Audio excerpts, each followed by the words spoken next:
Dalam sepekan terakhir, berbagai elemen mahasiswa bersama masyarakat turun ke jalan berunjuk rasa. Mereka turun ke jalan untuk menyuarakan protes terkait kenaikan harga bahan bakar minyak non-subsidi hingga mendesak evaluasi program makan bergizi gratis dan koperasi desa Merah Putih. Tidak hanya di Jakarta, aksi ini menyebar di sejumlah daerah di Indonesia.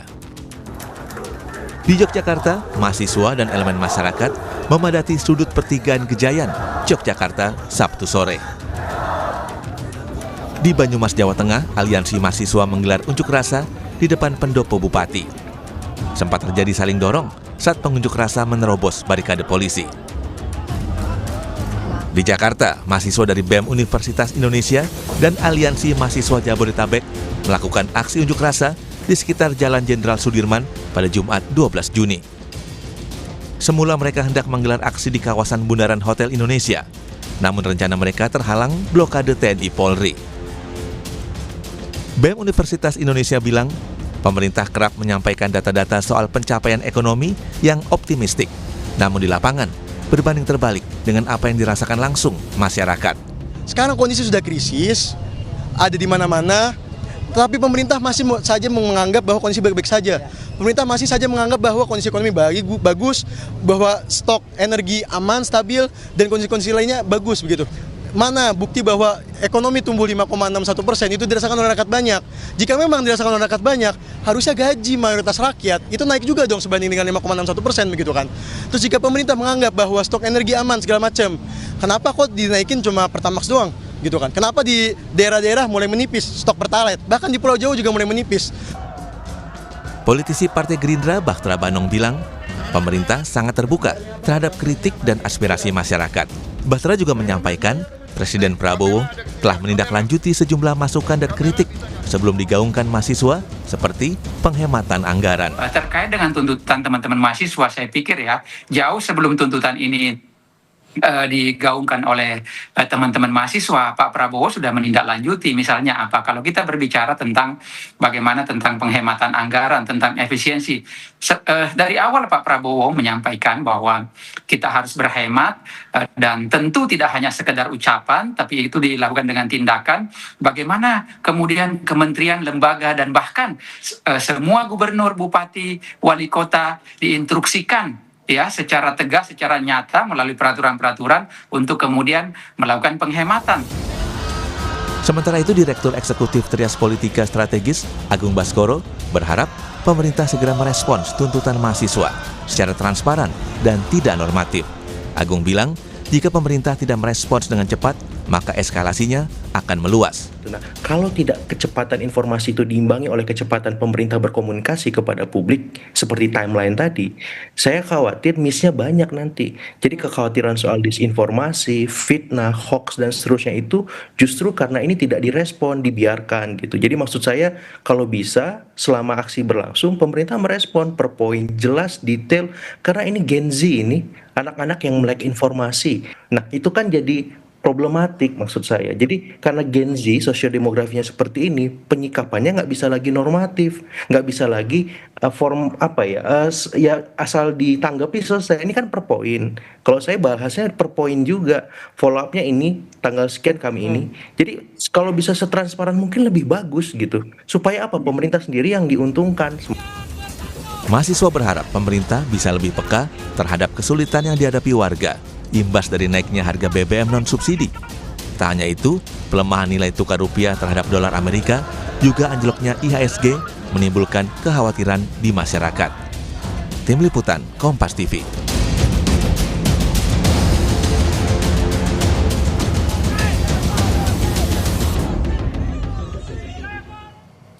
Dalam sepekan terakhir, berbagai elemen mahasiswa bersama masyarakat sipil turun ke jalan berunjuk rasa. Mereka turun ke jalan untuk menyuarakan protes terkait kenaikan harga bahan bakar minyak non-subsidi hingga menuntut perbaikan kondisi ekonomi. Apa yang bisa disikapi dari situasi ini? Seperti apa sepatutnya pemerintah menyikapi tuntutan mahasiswa dan juga masyarakat? Kita bahas bersama dengan narasumber yang sudah hadir di sambungan daring. Saudara, ada juru bicara Partai Gerindra sekaligus anggota DPR RI, fraksi Gerindra Bahtera Banong, dan analis komunikasi politik Universitas Padjadjaran Kunto Adi Wibowo. Selamat pagi Bang Bahtera, Mas Kunto. Selamat pagi, Mas. Baik, terima kasih sudah bergabung di Sapa Indonesia Pagi. Bang Batra, terkait dengan demo, pekan lalu sudah ada demo, kemudian awal pekan ini di hari Senin ada demo lagi di Jakarta, bahkan di berbagai daerah dari mulai Sumatera, Kalimantan, Jawa gitu ya. Ini juga banyak sekali yang kemudian masih ada demo hari ini. Memang sudah ada tanggapan dari Bang Kodari, Kepala Bakom kemarin terkait dengan aksi dari mahasiswa. Apa yang kemudian kurang dari yang apa disampaikan oleh Bakom gitu, Bang Batra? Sepertinya perlu respon lebih nih.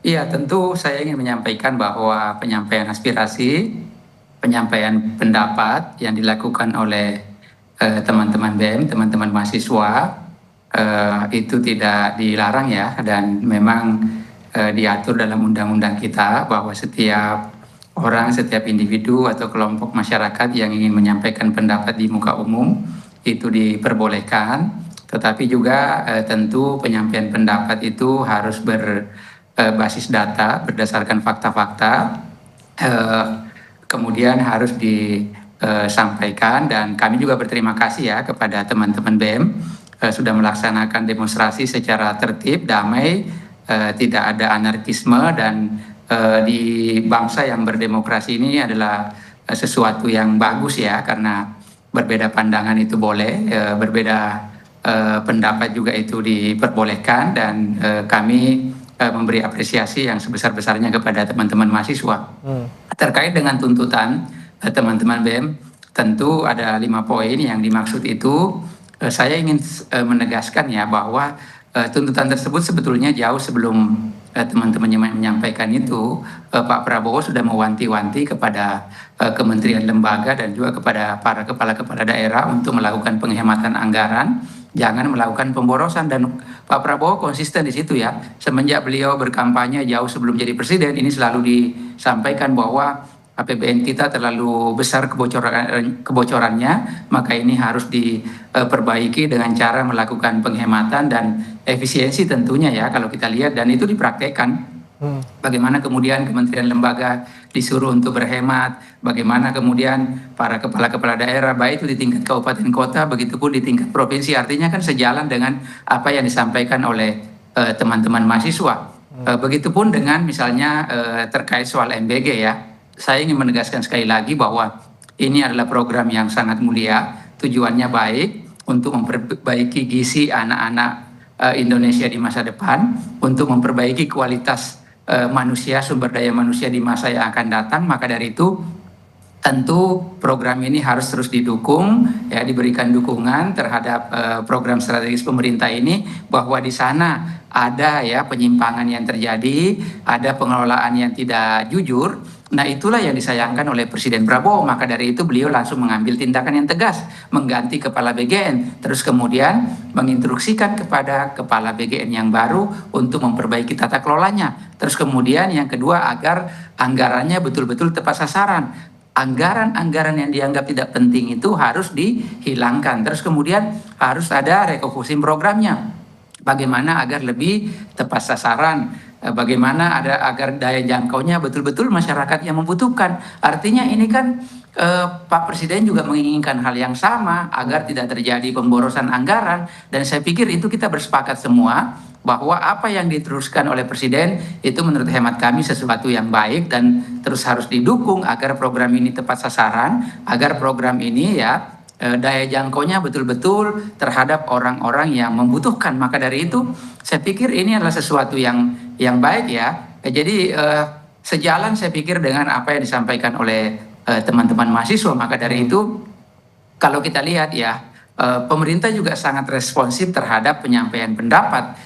Beberapa waktu yang lalu banyak pihak misalnya yang mengkritik soal bagaimana soal nilai tukar rupiah yang terus melemah, terus kemudian bagaimana IHSG kita yang terus jauh turun ke dalam. Tetapi pemerintah kan tidak tinggal diam. Pemerintah dengan cepat merespon, dengan cepat bekerja, melakukan rapat koordinasi dengan DPR juga yang dipimpin oleh Pak Dasko, bagaimana misalnya fiskal dan moneter kita harus segera dikoordinasikan, diperbaiki dengan cepat. Apa yang terjadi? Ya, selang beberapa waktu terakhir ini kita saksikan bahwa nilai tukar rupiah jauh di bawah 18.000, terus kemudian IHSG kita sudah mulai rebound 3 hari berturut-turut ya naik begitu jauh. Artinya kan pemerintah terus merespon apa yang disampaikan oleh publik, apa yang disampaikan oleh baik itu masyarakat, begitupun dengan mahasiswa atau para tokoh-tokoh bangsa kita. Oke, respon Dan sudah Pak Prabowo diberikan sangat ya. terbuka dengan setiap masukan, dengan setiap pendapat. Semua para tokoh-tokoh bangsa diajak berdiskusi, diajak memberi masukan, Ya. baik yang ya seirama dengan pemerintah, begitupun misalnya bagi mereka yang sering menyampaikan kritis Oke. terhadap pemerintah. Misalnya contoh terakhir ya, Pak JK diundang untuk bertemu, berdiskusi tentang terkait soal investasi. Artinya kan Pak Prabowo tidak alergi dengan masukan, Pak Prabowo tidak alergi dengan kritikan. Ya. Beliau selalu menjadikan bahwa masukan, kritikan itu baik untuk pemerintahan, karena Oke. itu juga dalam rangka, dalam upaya untuk mengontrol agar pemerintahan yang Baik. dipimpin oleh beliau tetap di jalan yang benar. Baik, respons terkait dengan pemborosan anggaran, kemudian soal MBG, hingga hal-hal lain seperti pelemahan rupiah sudah direspons, dan juga pemerintah sudah menunjukkan bahwa terbuka akan kritik. Tapi masalahnya, saya mau ke Mas Kunto. Mas Kunto, ini walaupun sudah ada respons dari pemerintah terkait dengan tuntutan dari mahasiswa, tetap saja ada aksi-aksi yang terus kemudian bermunculan. Apa yang sebenarnya kurang dari respons pemerintah? Ya, mungkin yang pertama realitas yang ada, yang dilihat oleh pemerintah atau partai penguasa termasuk Pak Bahtera Banung ini dengan realitas yang dirasakan oleh teman-teman mahasiswa berbeda mungkin Mas, gitu. Sehingga ketika tadi pemerintah mengungkapkan data-data, komitmen dan segala macamnya, efeknya mungkin belum dirasakan sampai ke akar rumput, sampai ke mahasiswa. Itu yang kemudian kenapa akhirnya hari ini banyak konsolidasi untuk aksi dari teman-teman mahasiswa di seluruh daerah, hampir di semua daerah di kota besar di Indonesia. Dan ini kan menurut saya sebuah warning ya Mas ya, sesuatu yang perlu diperhatikan, yang perlu direfleksikan lagi. Kalau memang pemerintah sudah benar-benar dengan niatnya tadi, dengan tujuannya tadi, dengan cara yang benar pula, ya saya yakin mahasiswa juga akan berapresiasi terhadap usaha-usaha pemerintah itu. Tapi kemudian yang muncul adalah kritik dan demonstrasi, berarti kan memang ada realitas yang berbeda tadi ya Mas ya, gitu. Yang ini mungkin perlu dijembatani, yang ini mungkin komunikasi pemerintah juga perlu diperbaiki terus terang, karena kemarin misalnya Pak Prabowo pas pidato di HIPMI juga masih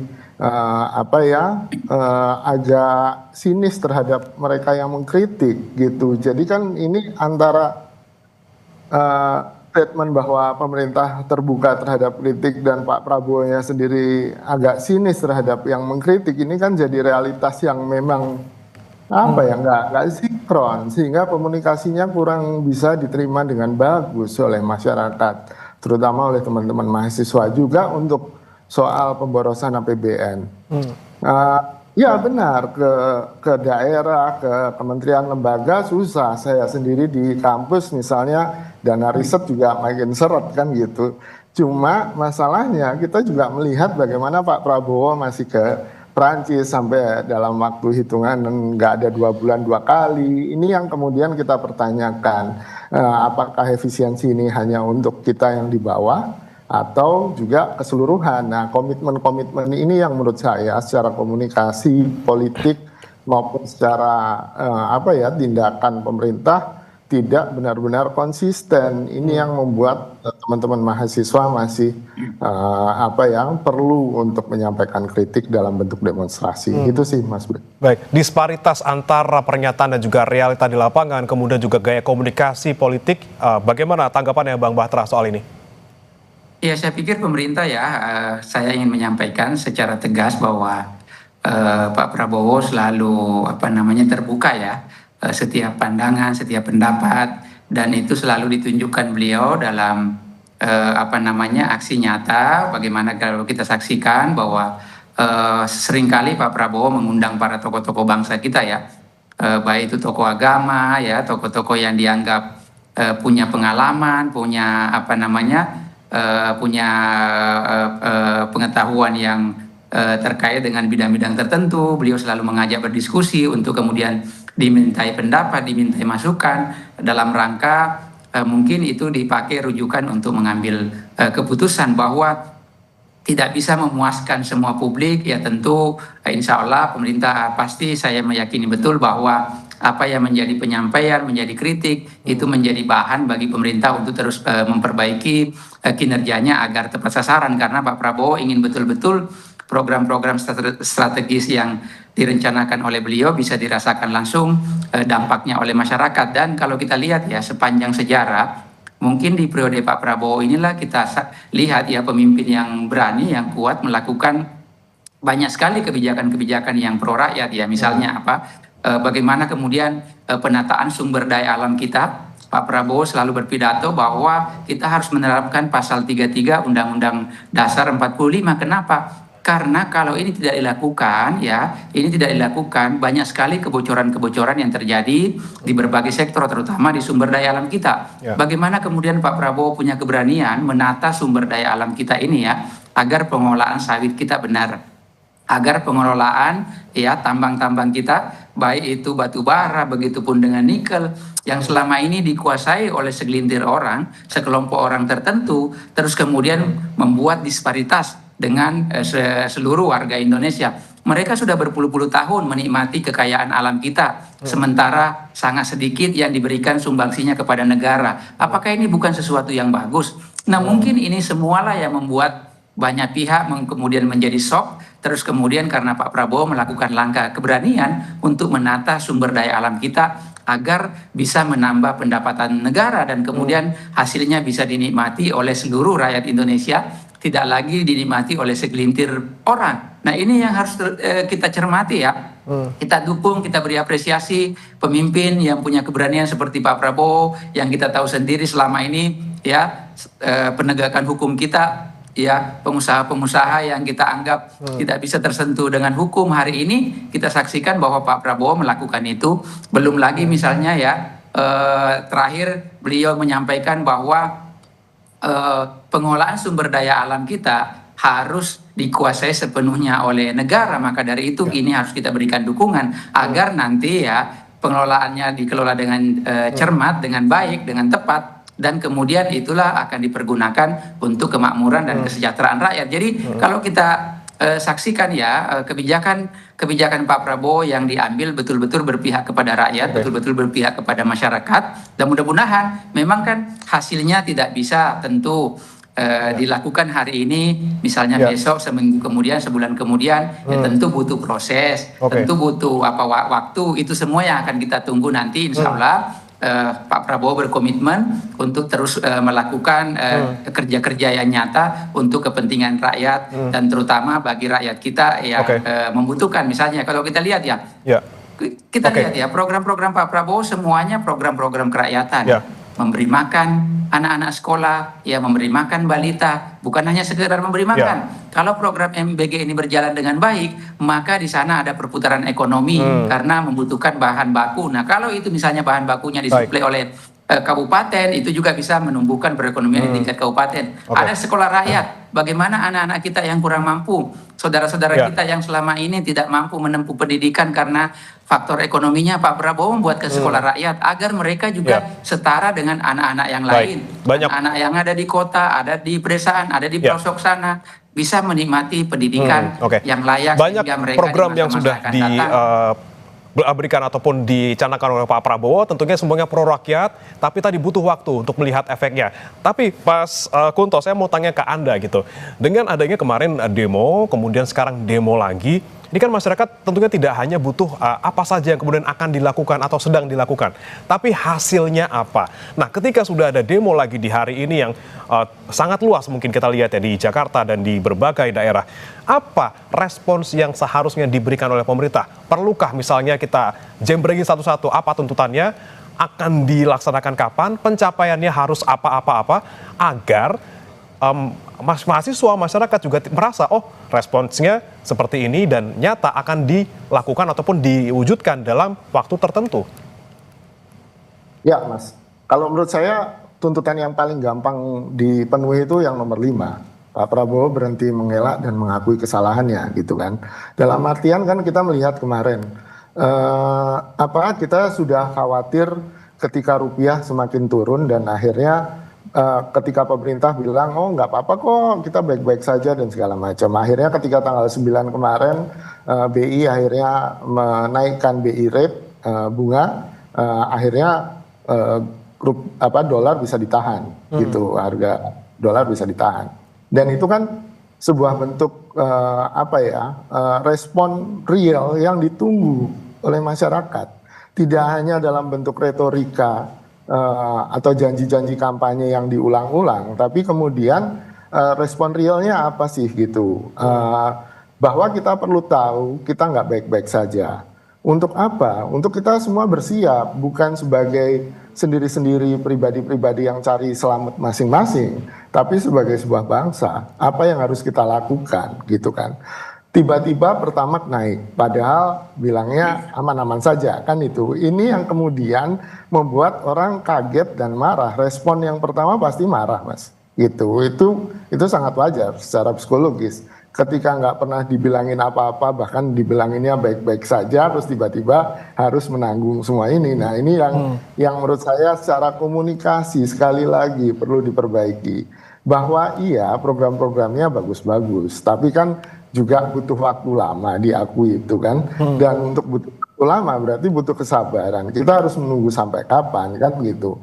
Seperti halnya janji itu adalah hutang, ya orang yang berhutang kan harus bilang kan bisa dilunasin kapan, caranya gimana gitu kan. Kalau enggak ya orang di tengah ketidakpastian yang respon emosi negatif pasti akan selalu keluar. Kritik, demonstrasi hari ini menurut saya adalah respon wajar yang respon dari masyarakat ini juga harus kemudian jadi momentum perbaikan bagi komunikasi pemerintah. Ini yang menurut saya jadi penting karena ya mungkin hari ini bulan-bulan ini masih ada Piala Dunia kan yang mungkin demonstrasinya masih berupa konsolidasi dan segala macam. Setelah Piala Dunia fokus masyarakat bisa jadi akan benar-benar tertuju pada tuntutan-tuntutan mahasiswa ini dan menurut saya pemerintah punya waktu sampai 1 bulan lah ini untuk segera memperbaiki komunikasinya dan saya apresiasi Pak Bahtera yang sudah hadir di sini. Biasanya saya ngomong sendirian ya, ada yang dari kita. Saya apresiasi bentuk perbaikan komunikasi politik ini yang menurut saya perlu juga dipertajam substansi dan kemudian tidak hanya komitmen, tapi bentuk nyata pemerintah, apa yang sudah dilakukan dalam sepekan, 2 pekan, 3 pekan ini dalam merespon tuntutan dari teman-teman mahasiswa. Nah ini dia, butuh deadline paling tidak kepastian kapan akan kemudian diwujudkan tuntutan-tuntutan dari mahasiswa maupun masyarakat. Bang Bahtera, Anda sebagai Wakil Ketua Komisi 2 DPR RI dari fraksi Gerindra, partai pendukung pemerintah, apa yang bisa Anda dorong ke pemerintah sebagai DPR yang mempunyai tugas untuk mengawasi apapun kebijakan pemerintah agar lagi-lagi gitu kita bisa meredam apa yang kemudian menjadi kegerahan masyarakat terutama terkait dengan apa saja isu-isu yang sekarang sedang diangkat terutama soal ekonomi? Iya, kalau kita lihat ya, saya kan di Komisi 2 ya, terutama bermitra dengan Kemendagri dan tentu mitranya dengan para kepala daerah.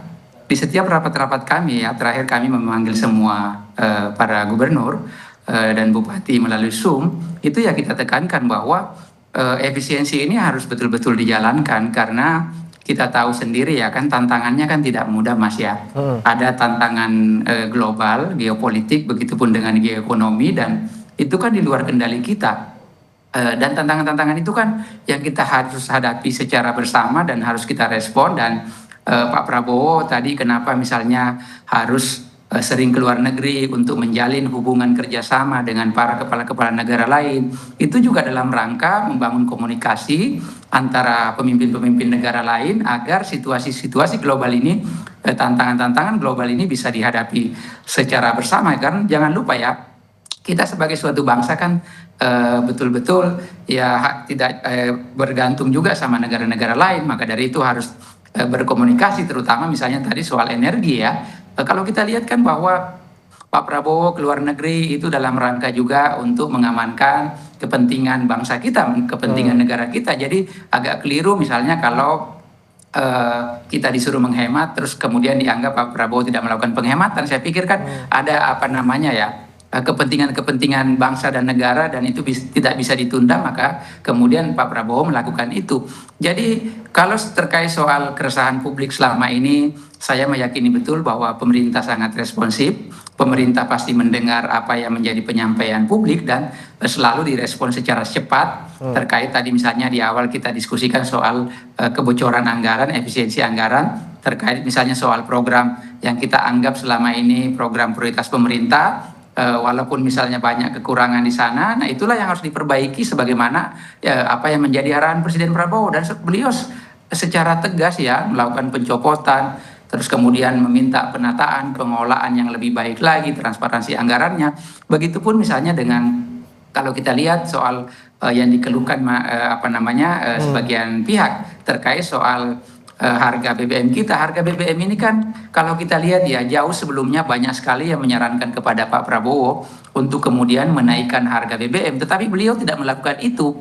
Bahwa kemudian dilakukan penyesuaian terhadap BBM non subsidi, karena memang kan itu kan tidak bisa terus kita tahan berlarut-larut. Kenapa? Karena kan asumsi APBN kita kan harga minyak itu hanya $70 per barel, sementara kita tahu saat ini bahwa itu di angka mendekati 90, 80 lebih ya, dan bahkan pernah di atas 100. Dan itu semua harus dilakukan penyesuaian, walaupun ya situasi global yang tidak menentu yang melanda kita saat ini, Pak Prabowo masih komitmen tidak menaikkan ya BBM subsidi. Kenapa? Karena pemerintah menganggap kalau itu dinaikkan pasti akan sangat membebani masyarakat kita, karena pasti harga bahan kebutuhan pokok akan naik. Maka dari itu pemerintah melakukan kategorisasi mana yang boleh dinaikkan, mana yang tidak. Artinya kan itu salah satu bentuk komitmen perhatian pemerintah terhadap rakyat kita, itu bentuk komitmen pemerintah terhadap rakyat kecil untuk terus menjaga stabilitas harga-harga bahan pokok di tingkat bawah dan juga menjaga stabilitas daya beli masyarakat kita. Artinya bukan pemerintah tidak responsif, ya tentu bahwa misalnya masih banyak yang harus diperbaiki, iya, karena memang kan kita punya tantangan, baik tantangan internal begitupun tantangan eksternal. Jangan juga dinilai ya kepemimpinan Pak Prabowo yang masih seumur jagung ini, kurang lebih 1,5 tahun, tiba-tiba misalnya Pak Prabowo bisa seperti Superman menyelesaikan semua problem, dan problem bangsa kita ini kan keberlanjutan dari suatu pemimpin ke pemimpin berikutnya. Artinya banyak sekali memang yang harus dibenahi, tapi pemerintah saya pikir tidak tidur, pemerintah tidak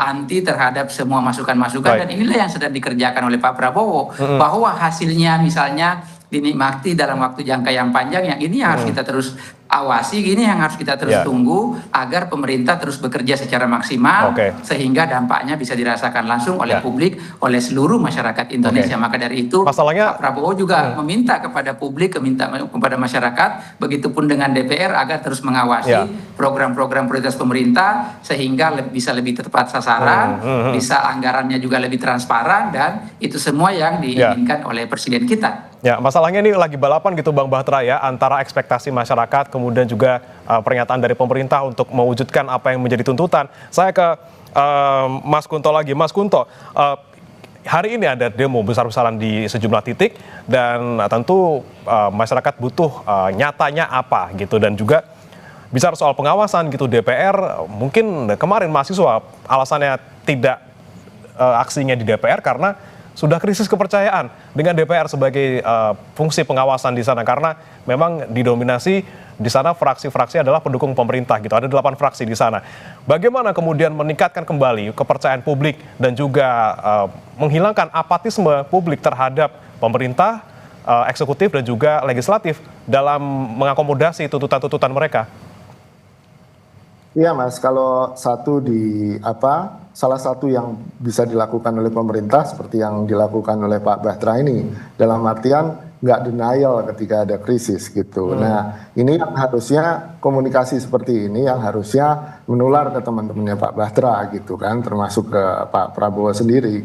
Jangan bilang baik-baik saja gitu. Kalau memang nggak baik-baik saja, dan kemudian ayo kita harus ngapain kan? Pak Prabowo sekarang jenderalnya, komandannya kan gitu. Ini yang harus kemudian dilakukan. Dan kita kan bukan prajuritnya, kita itu rakyat yang beda dengan prajurit. Yang kalau prajurit perintah A ya pasti A. Kalau kita kan harus dipersuasi kan Mas. Untuk melakukan partisipasi kita butuh persuasi, kita butuh pendekatan. Nah ini yang kemudian menurut saya kurang dilakukan. Yang kedua adalah ya krisis kepercayaan terhadap pemerintah maupun ke DPR ini kan sudah pada titik yang rendah ya Mas, yang perlu kemudian didorong lagi.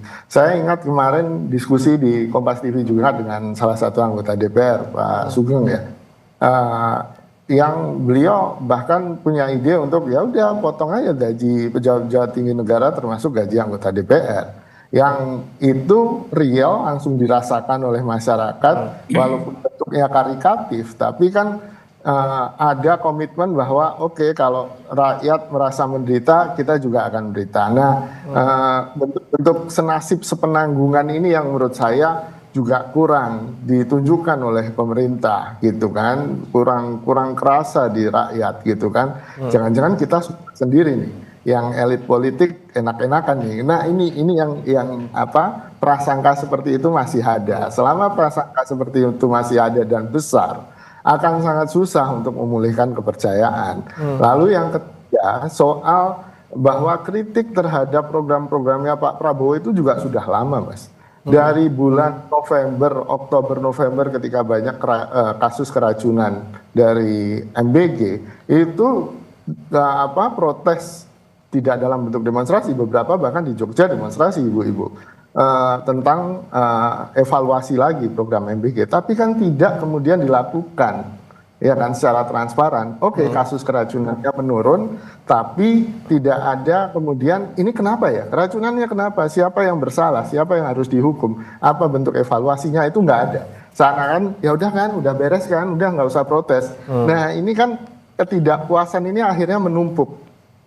Ya kan, sampai akhirnya kemarin ketua BGN dan 2 wakilnya ditangkap karena kasus korupsi. Nah menurut saya ini akhirnya gunung es yang udah lama-lama menumpuk ini ya keluar dalam bentuk emosi dan dalam demonstrasi. Dan saya pikir teman-teman mahasiswa masih berkepala dingin kan, masih rasional dalam artian demonstrasinya kemarin di Bundaran HI juga kondusif ya kan, tidak ada rusuh. Dan saya pikir kalau ini akan dibangun dan simpati masyarakat juga semakin bertambah tentang gerakan mahasiswa ini akan jadi membesar, akan jadi bola salju yang kemudian menurut saya sebelum momentum bola salju itu membesar harus segera diakhiri oleh pemerintah. Karena saya juga ingin ada destabilisasi politik, kita juga tidak ingin semua yang sudah kita bangun harus direset lagi. Kita kan tidak ingin terjadi itu ya Mas. Oke, inilah momennya di hari ini. Bisa pemerintah belajar dari yang terjadi pekan lalu. Bagaimana jangan denial gitu soal komunikasinya, dan juga kita tunggu gebrakan apa yang bisa dirasakan oleh masyarakat secara langsung supaya kepercayaan terhadap pemerintah tentunya meningkat untuk bisa mewujudkan tuntutan-tuntutan dari masyarakat terkait dengan keresahan selama ini. Terima kasih Mas Kunto Adiwibowo, analis komunikasi politik Universitas Padjadjaran, dan juga Bang Bahtera Bandung, Wakil Ketua Komisi 2 DPR RI, fraksi Gerindra sekaligus juru bicara politik. Mas kami juru bicara Partai Gerindra sudah bergabung bersama kami di Sapa Indonesia Pagi.